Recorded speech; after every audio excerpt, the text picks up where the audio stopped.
ไอเทียงแท้ที่ได้หาบคือเก่าหันแล้วฮะเอาคือบ่เจาะอยู่แถวนี้เลยฮะเจาะอยู่นี่แถวนี้เนาะเอาขนมน้ำละบาไปละบาซื้อขนมมาฝากนะเท่านะเอามานแท้เลยมานแท้ขนมเอา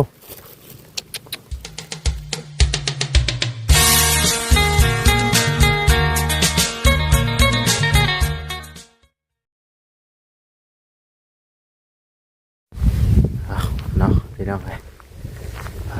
เปิดคลิปเปิดภาพมาบันนี้ก็อยู่พี่เด้อเนาะลูกน้อยเนาะโอ้เห็ดอย่างเด้นี่เนาะกินข้าวได้ยังกินแกงกบโอ้สบายดีเด้อโดยโอ้เบิ่งกันโอ้ยหมูฮักบ้านี่เนาะ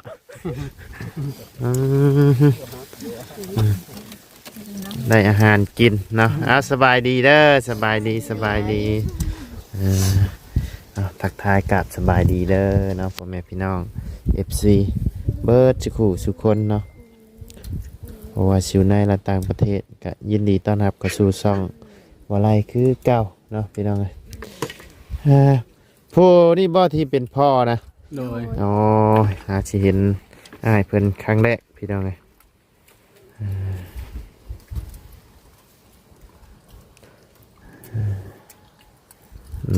แกงกบไปหากบนี่เอ้ยได้ลายป่ะได้พอกินเนาะ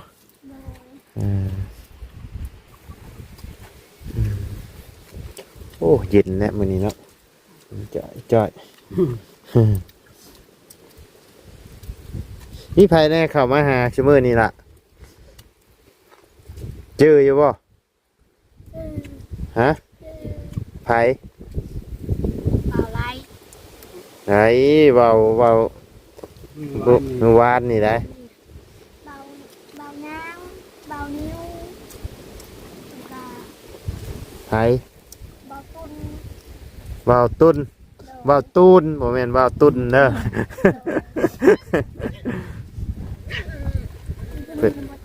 หน่อยผู้หนึ่งบ่จักบ่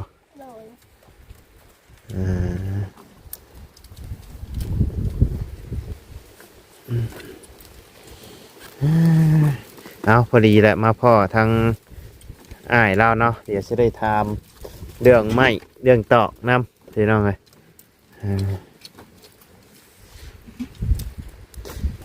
มีภายในเข้ามาแจ้งข่าวดีแล้ว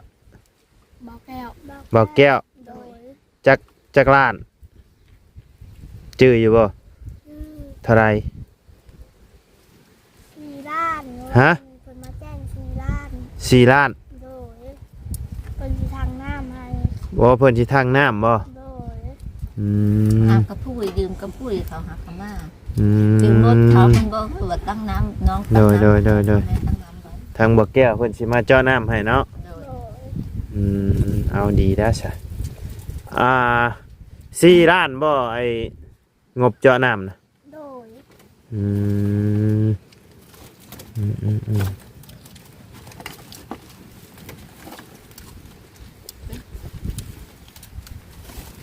ได้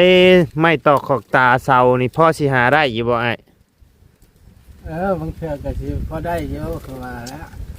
แบบว่าหาขอเงินน้องแล้วโดยผ้าท่านนั่นแหละเขาสิซื้อน้ำมันมาให้เจ้าผ้านะมีคือเห็นจักอยู่ผ้าได้อยู่แต่ว่าได้อยู่เนาะเห็ดให้มันพอได้อยู่ได้เศร้าให้มันดีขึ้นนะอันนี้โอ้ยเนาะหรือว่าเฮือนเจ้าน่ะมันซ้ำไหนนะ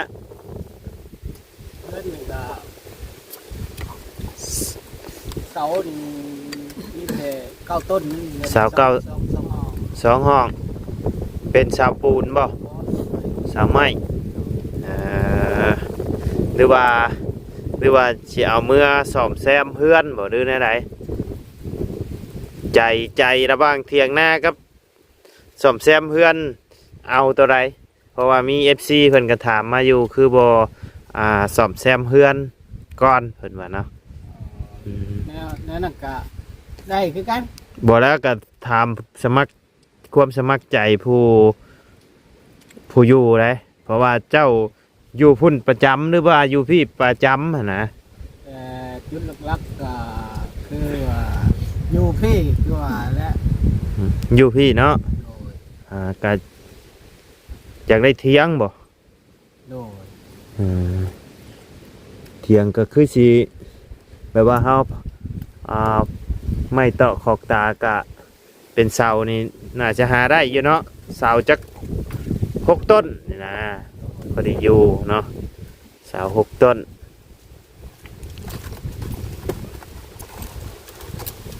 เอาจัก4 คูณ 5หรือว่า5 คูณ 3นี่ประมาณนี่นะพอได้อยู่เนาะ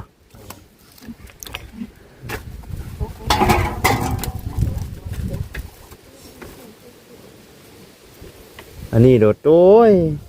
เดี๋ยวกล้าฮอดเหยียบขึ้นนี่ จักปีแล้วนี่ไอ้อันเห็ดอันนี้นะ3 ปี3 ปี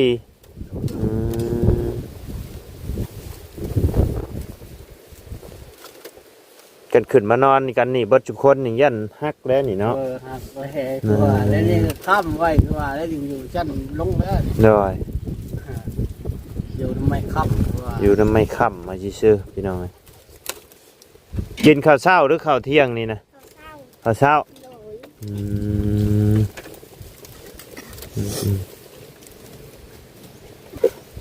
ทางบ่แก้วเพิ่นมาแจ้งข่าวดีสิเจาะน้ำให้เนาะ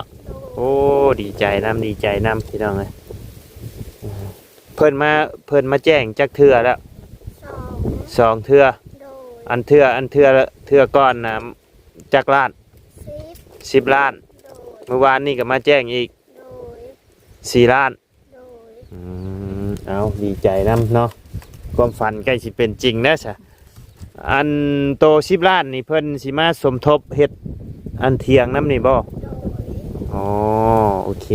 คซะดีแล้วซะเดี๋ยวสิถามทั้งปรึกษาทั้งทีมงานอีกที่พี่น้องไอ้ทั้งบ่ได้กะตัดสินใจผู้เดียวบ่ได้เนาะเดี๋ยวถามทีมงานหมู่คู่นำบ่าเงินในส่วนนี้สิเฮ็ดเถียงหรือว่าซ่อมแซมเฮือนชานให้ทั้งน้องๆเพิ่นเนาะเพราะว่าอยู่เฮือนนี่มันยังขาดอย่างแน่ขาดอีกแป้นปูกับผาเนาะเจ้าเฮ็ดเองได้บ่สิพอได้แก้กะบ่เจ้าเคยเฮ็ดอยู่บ่แต่ก็บ่เคยเฮ็ดแต่ว่าเพชรกับแป้นไปชังนี่เนาะ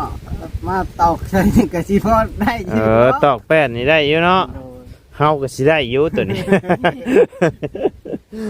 เฮาก็สิได้อยู่ตัวนี้แบบว่าบ่ได้เคยไปรับงานแบบว่าไปเป็นกรรมกรเฮ็ดอีหยังซอยเพิ่นอีหยังเคยอยู่บ่ได้เคยแบบว่าบ่เคยเนาะกรรมกรกชกชามบ่เคย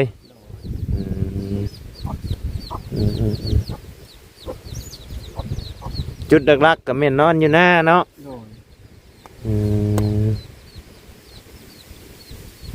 เพราะว่าเฮือนนี่ก็ส่วนนายก็ไม่ได้ขับไปอยู่บ่ก็เขาเป็นยำมีเวียนมีงานเขาไปนอนตัว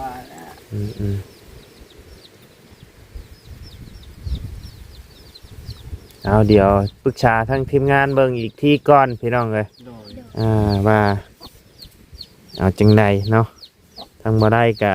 ตัดสินใจเพียวบ่ได้พี่น้องเลยถามได้กูหลายคนนำเนาะหมู่คู่ เอาจังไดแต่ว่าทางผู้ใหญ่เพิ่นที่ฝากเงินมาให้บ่ไล่นี่เพิ่นก็บอกว่าแล้วแต่ลูกเลยว่าเนาะเอาที่ลูกอันจัดแจงเลยว่าแล้วก็สิถามทางหมู่ครูนำทำทางทีมงานนำอีกเทื่อนึงพี่น้องเอ้ยว่าสิเฮ็ดเถียงหรือว่าซ่อมแซมเฮือนเนาะต่อบ่แม่นซ่อมแซมก็ต่อเติมเนาะเพราะว่ามันยังบ่พอพี่น้องเอ้ยต่อเติมเพื่อนอยู่เดี๋ยวอยู่บ้านที่เฮาผ่านมานี่บ่ โอ้ยไกลเดิมแล้ว ไกลบ่ มึงอัจฉพรคนปาน โอ้อยู่อัจฉพรพู โดย แสดงว่าโดนเมื่อเท่านึงใช่ คันถ้าว่ามีเวียกก็ มีเวียกจำเป็นในนี้เนาะ แบบเวียกทั้งบ้านทั้งเมืองมันนะเขาก็ไอ้น้องบอกให้แล้วก็เมื่อ อืมปีนี้เมื่อจักเทื่อเลย หลายเทื่อเลย บ่แล้วเนาะปีนี้ยังบ่ทันได้เมื่อได้ปีนี้ พอแล้วแบบว่าเมื่อเที่ยวไปเที่ยวมา บ่ นอน ปีนี้มันหาสิวันที่3เลยปีใหม่แล้วได้นี่สบายดีปีใหม่เด้อ โอ้ยลืมเลยได้ว่าอะไรกันพี่น้อง สบายดีปีใหม่เนาะปีใหม่เลยได้นี่บ่แม่นปีเก่าไอ้นี่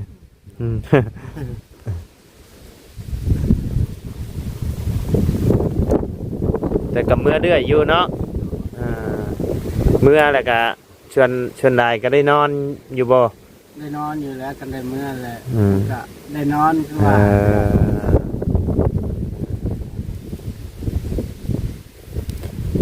คันมีโอกาสพามือเบิ่งได้บ่เฮือน วันนี้ก็ ได้ ได้ อยู่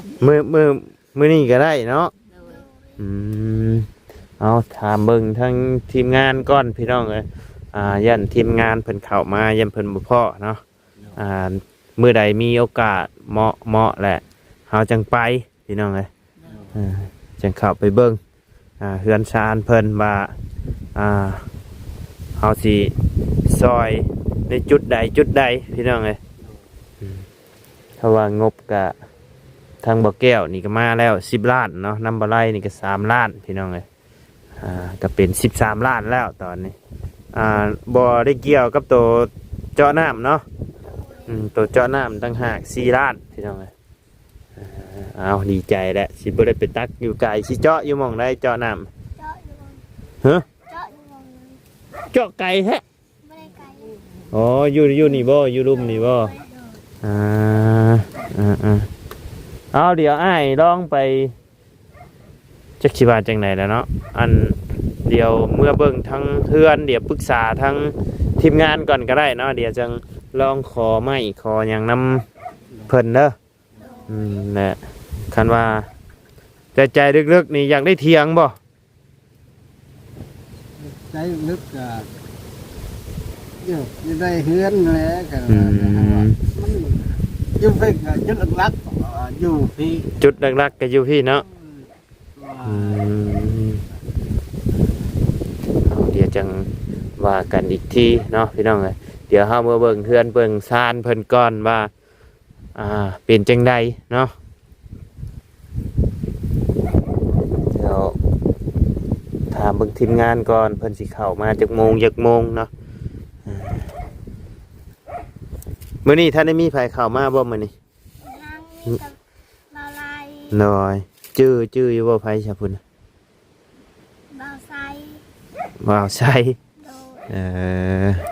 ว้าวผัดไส้น้อยใช้พาเราว่าไปเบิ่งดูหม่องที่เจาะน้ำนะไป โดย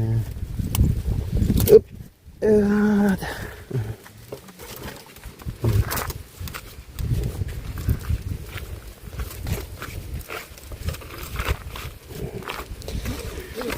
ใช้หม่องไหน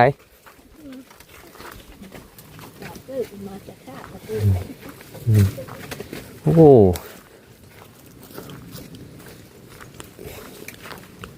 ใช้หม่องไหนโอ้เจาะไก่เทียงแท้ที่ได้หาบคือเก่าหันแล้วฮะเอาคือบ่เจาะอยู่แถวนี้เลยฮะ เจาะอยู่นี่ โดย โอ้เจาะไก่เติบเนาะอยู่นี่ก็บ่ถือว่าไกลเนาะมีงบมีหยังตั้งเทียงแล้วอาจสิยับมาแถวนี้ก็มี โดย กะว่าคันได้ปลูกใหม่สิตั้งอยู่หม่องใดซะ แถวๆนี่แหละเถียง แถวนี้เนาะ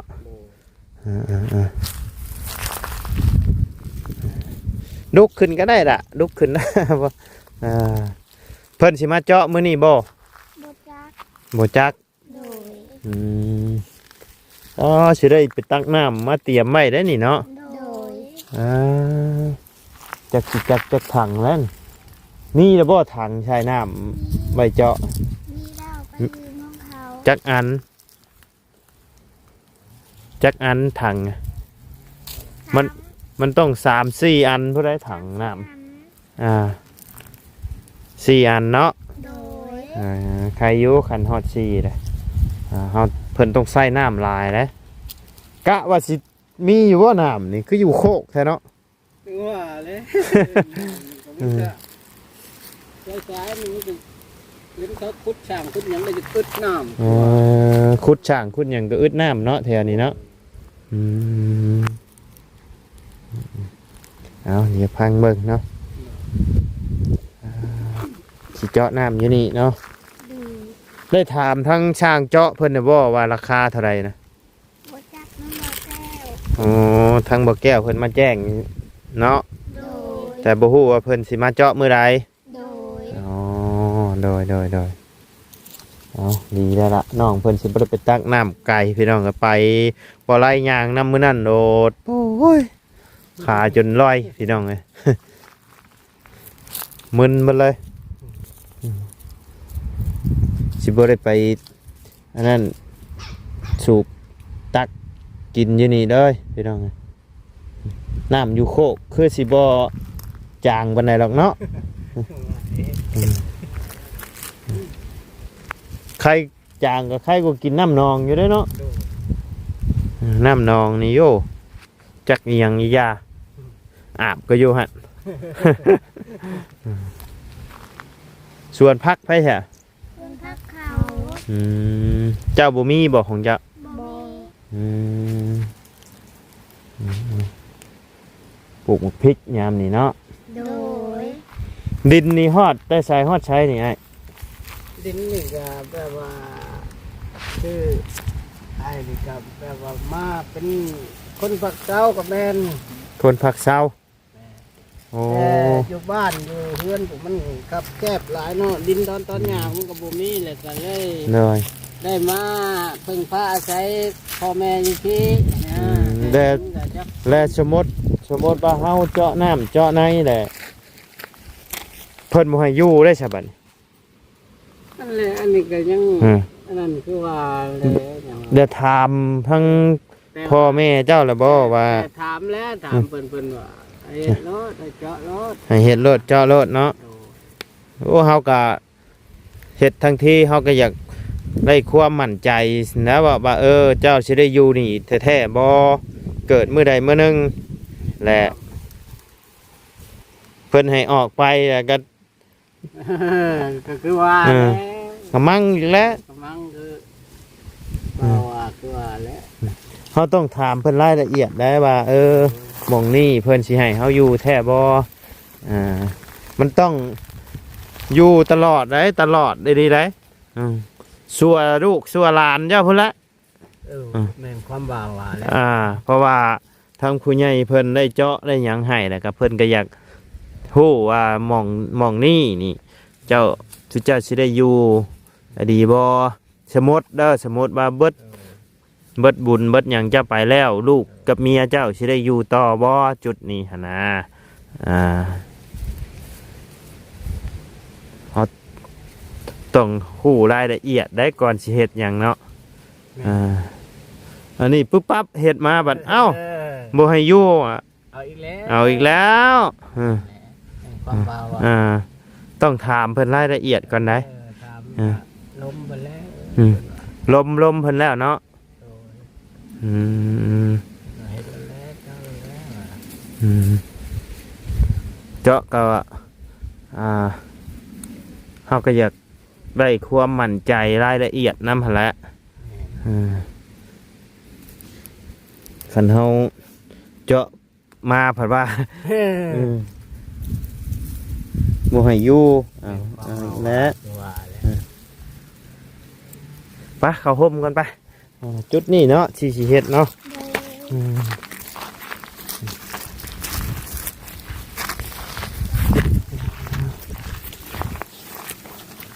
ทั้งอ้ายเฮ็ดเวียกเฮ็ดงานยังใช้แต่ละมื้อนี่เฮ็ดเวียกแต่บ่ได้ไปกำช้ำมือเลยบ่ได้ไปเฮ็ดเวียกไปอยู่น้ำเวียดนี่เฮ็ดเวียกน้ำเวียดเวียกกับตัดไม้ให้เพิ่นเอาเพิ่นเข้าเตาเด้เตาถ่านอ๋อเพิ่นให้วันเท่าไรน่ะวัน1,500,000วัน1,500,000ไกลกว่าบ่มีเวียกเฮ็ดเนาะ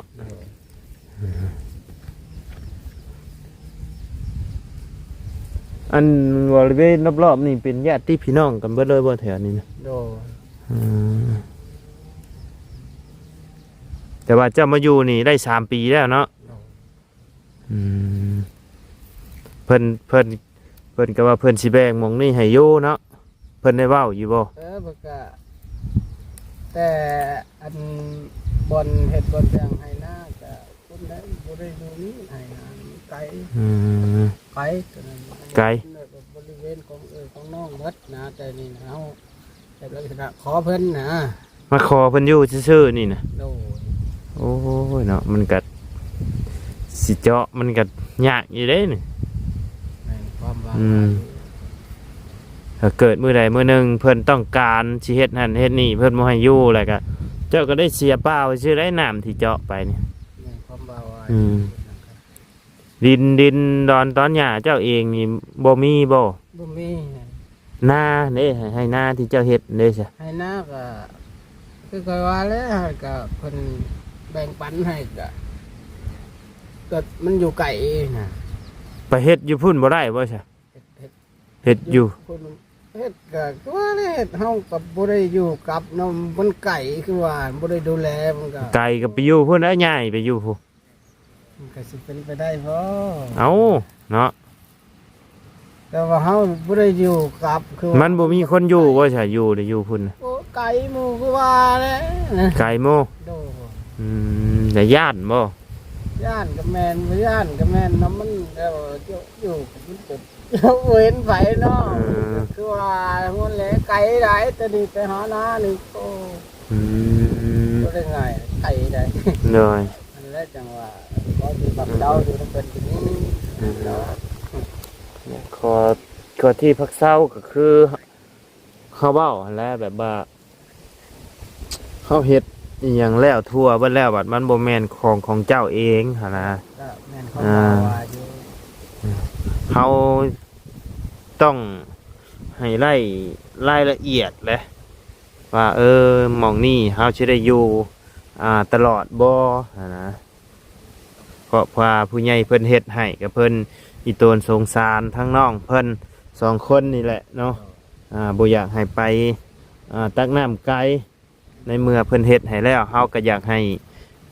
ได้อยู่เป็นที่เป็นมีทางเป็นของตัวเองเนาะคันว่าดินตอนนี้เพิ่นเจ้ามาขอพักอาศัยอยู่ชื่อก็โอ้มันก็ยากอยู่แล้วจักเพิ่นสิให้ออกมื้อใดหรือว่าเจ้ามั่นใจว่าเจ้าสิได้อยู่ไปตลอดในนี่นะเอาเดี๋ยวสิลูกรักก็คือว่ามั่นใจอยู่คือว่าเป็นดินของมูลพ่อมูลแม่บ่นี่นะโล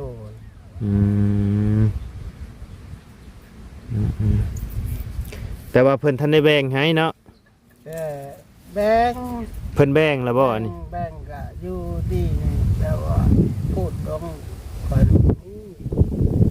เจ้าน่ะได้อยู่พุ่นแต่อยู่นี่น่ะเจ้าบ่ได้ก็แสดงว่าเจ้าก็บ่มีสิทธิ์ได้ซะอยู่นี่หั่นแห แล้วแต่ว่าขอน้ำเพิ่นนะเพิ่นว่าเอาเฮ็ดเอาแล้วนะ คอก็คออยู่ซื่อๆสมมุติว่าลูกเต้าเพิ่นใหญ่มาแล้วเพิ่นอยากเฮ็ดอยากสร้างก็เจ้าก็ได้พุ่นละย้ายไปอยู่ดินเจ้าพุ่นละบัดนี้แม่นบ่ล่ะ ความเบา อ่า กันสิว่าก็คือว่าเจาะช่างเลยพวกนึงมันไกลเกินเลยก็อยู่มันก็ อืม บ่มีความดูแลว่าแล้ว บ่แล้วก็ย้ายไปพักไปเช่าอยู่พุ่นเลยแหล้วบ่ไปบ่ อยู่บ่ได้ดอก อยู่บ่ได้บ่ อยู่บ่ได้ดอกมันไกลหมู่เนาะ อื มัน ม ไกลหมู่ก็เตือไปหันมานี่ก็ลูกเต้ากับบ่กล้าอยู่คือว่า เอออืม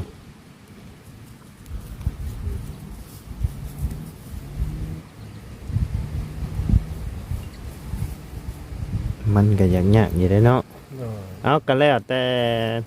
ทางเจ้าว่าเจ้าว่ามั่นใจเนาะเพิ่นสิให้อยู่ให้เช่าก็เดี๋ยวลองปรึกษากันเบิ่งอีกทีเด้อ โดย อ่า แต่ลมแล้วลมเปิดเฮ็ดแล้วเพิ่น ลมเพิ่นได้เพิ่นว่าให้เฮ็ดรถเฮ็ดรถแล้วยันแบบว่า เออ มื้อใดมื้อหนึงเอ้าเว้าบ่แม่นว่าอันนั่นแหละมื้อใดมื้อหนึงเจ้าอาจสิผิดเถียงกันเนาะผิดเถียงกันกับเอื้อยกับน้องกับพ่อกับแม่ ดินตอนนี้บ่แม่นของเจ้าเพิ่นได้เจ้าหนี้ได้ใช่ อันนั้นแหละจังหวะนี้ก็ อ่า ความคำวังอยู่คือว่า กับแต่ว่าตอนนี้ยังหักยังแพงกันอยู่เว้าอนาคตเนาะเฮามองบ่เห็นอนาคตคันเพิ่นดีเฮาบ่ผิดบ่เดียวกันก็ดีนะเฮาเว้าถึงอนาคตเพื่อเฮาผิดเฮาเลวกันเว้าบ่ได้เด้อเนาะ เออ ดินกับฟันมันอยู่นํกันมันก็ยังตัดกัน เดี๋ยว เว้าบ่ได้เด้พี่น้องเอ้ยดินกับฟันนี่มันยังกัดกัน แม่น เอ้ยน้องเฮาคือกันและอันคือเฮาคือเจ้าสองคนอยู่น้ำกันกันยังแต่ละมือนี่มือมีแต่มือใดมือหนึ่งที่เจ้าต้องพิดกันแม่นว่าล่ะ แม่นหักอยู่หักบางเทื่อก็ต้องให้กันพิดกันแต่ว่าคือเฮาผู้ใหญ่แหละผู้ใหญ่แบบว่าผู้ใหญ่พอแหละบางเทื่อพิดกันนี่มันมีความพังใจแล้วนั่นไหน นี่ก็เว่าถึงอนาคตเนาะแต่มันทันได้เกิดขึ้นแล้วพี่น้องนะแต่ว่าคันเฮาที่เฮ็ดนั่นเฮ็ดนี่เฮาก็ต้องอยากคู่รายละเอียดนั่นแหละว่าอันเฮาสิได้อยู่แน่นอนบ่อหยังนั่นแหละเนาะเพราะว่าดินตอนนี้มันก็บ่แม่นของเจ้าบ่อยู่ผู้เนาะเราบัดบ่กล้าไปอยู่พุ่นบัดนี้มันไกลพี่น้องอยู่ป่าอยู่ดงพุ่นบ่เอาจังไดกะ เดี๋ยวให้หน้าตะกร้ากับบุมี่ว่าสิแบบลักษณะต่อเนื่องไปแบบนี้บ่แม่เตเอากงไว้ ได้ปีจักชอบ เข้านะ โดย ก็บ่หลายได้ข้างแนวให้นาก็มันบ่หลายไอ้น้องมันหลายคน ทุเจ้าได้ปีละจักชอบจ้ะ เข้าอยู่นี่ก็ปกติมันนั่นก็เดี๋ยว10 โด เอาเดี๋ยว มันเป็นแบบลักษณะหน้ากับมือแม่นแบบหน้าดีนะหน้าโคกนอน โดยคอยนี้ เอาโอเคซะเนาะจังไดก็ลองปรึกษากันเบิ่งอีกทีเด้อโดยเนาะเพราะว่าบ่ไรก็คิดอยู่ได้ตัวนี้พี่น้อง เดี๋ยวแต่ว่าดินเฮือนน่ะเป็นของเจ้าเองเนาะเป็นดินของเจ้าเองเนาะ เพื่อนอยู่บ้านคนได้ โดย เป็นเอง อ๋อโอเคเดี๋ยวมีโอกาสเมื่อเบิ่งดินอยู่เฮือนเราพี่น้องเลยไป้าซะเอาขนมน้ำละบาไปละบาซื้อขนมมาฝากนะเท่านะเอามานแท้เลยมานแท้เอาขนมเอาขนมให้น้องเพิ่นก่อนบ่ได้เข้ามานี่ก็ 2 มื้อ3 มื้อพี่น้องเอ้ยคือว่านี่พาเมียไปมัดนะ ใจ โดยป้าสามีแต่ว่าทั้งละว่าวก็สิได้ให้เรียกไปงานต่อก่อนเนาะ โดย เดี๋ยวจังใดจังว่ากันอีกทีเนาะเอาสบายดีเด้อโดยไปซะเนาะพี่น้องเอ้ยสำหรับคลิปนี้ทางบ่ไลก็สิได้ขอจบคลิปปิดคลิปลงไปเพียงสำนี้ก่อนเด้อพี่น้องเด้อขอบคุณพ่อแม่พี่น้องและ FC เปิดกูสุกคนเนาะที่เข้ามาติดตามและรับชมทั้งสองบ่ไลเนาะสำหรับคลิปนี้นำหน้าเด้อพี่น้องเด้อสบายดีปีใหม่เด้อเนาะเก่งๆปังๆลำๆได้ด้วยเปิดสุขุสุคนเนาะไปละพี่น้องสบายดีเด้อ